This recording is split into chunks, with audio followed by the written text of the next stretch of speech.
Hello, I'm Paul Michelman, Director of Content for HarvardBusiness.org, and I'm delighted to be joined today by Stu Friedman. Stu is the author of the Harvard Business Review article, Be a Better Leader, Have a Richer Life, and the book Total Leadership. Stu, thanks for joining us today. Thanks for having me, Paul. It's great to be here. Our pleasure. Okay, our goal for today is to help our audience become better leaders by simultaneously excelling in 4 areas of their life: work, home, community, and self. Right. So let's begin by allowing me to play devil's advocate. We're right talking about work here. What do I care about the other 3 areas? Why care about your family, society, and your private self, your mind, body, and spirit, when your primary focus is work? Well, the most important reason is that these other parts of your life affect your work.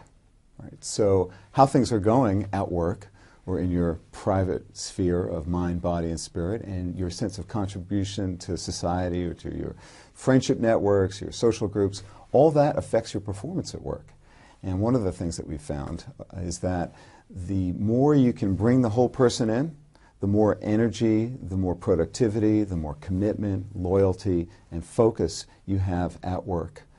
So it makes business sense to account for the whole person's interests and passions. Is what we're talking about here work-life balance, or is there something more to it than that? A lot of people talk about work-life balance.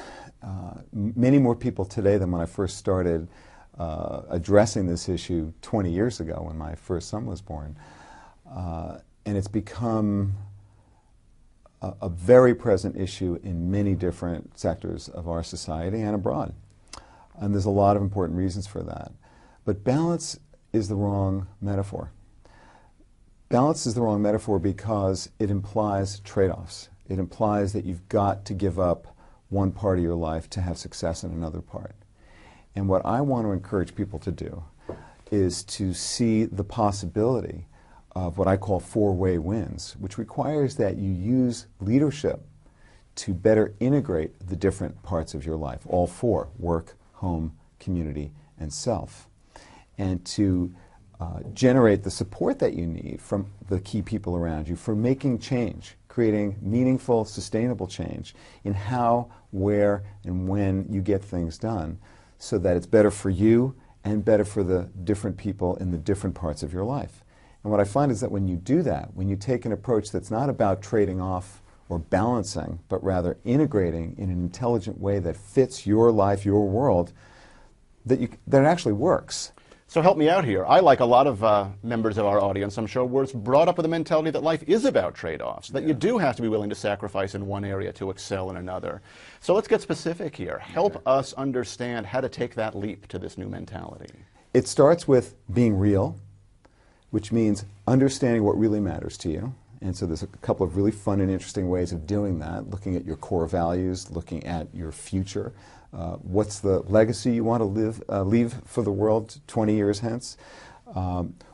What are the most important parts of your life today in terms of work, home, community, and self? So you take the 4-way view and see, well, which of these parts are really most important to me? And then where do I focus my time and attention? And how are things going in each of the different domains? So all that is a part of being real, what really matters.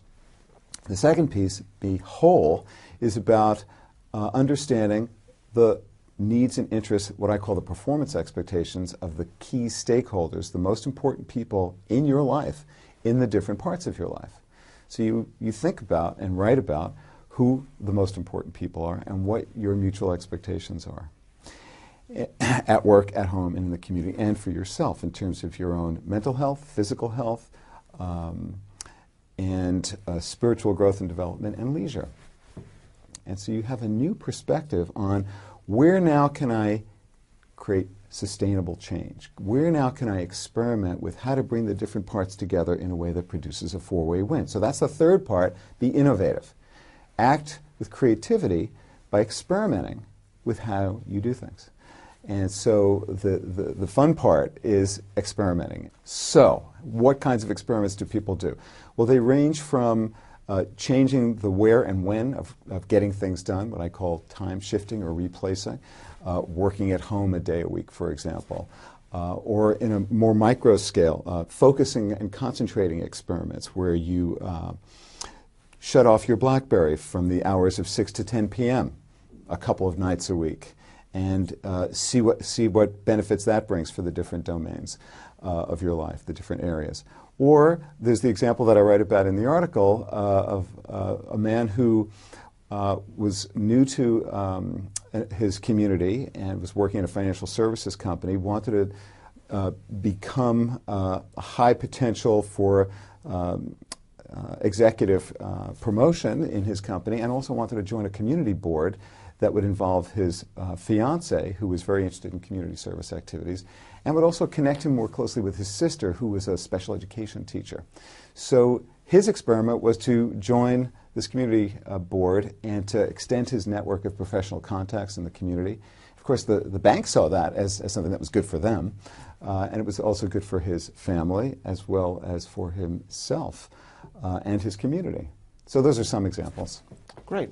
So we've got something of an arc here. That begins with kind of introspection, reflection, discussion with others, finding that gap between who you are, who you want to be, and then experimentation. Right. So when I talk to people, months and years down the road about what they take away from this process, it's less about the impact of a particular experiment than it is on their capacity to lead change in all the different parts of their life. And that's really a primary goal of this approach. Stu Friedman, thanks very much. Thank you. To learn more about how to put Stu's ideas into practice, you can visit his website, totalleadership.org.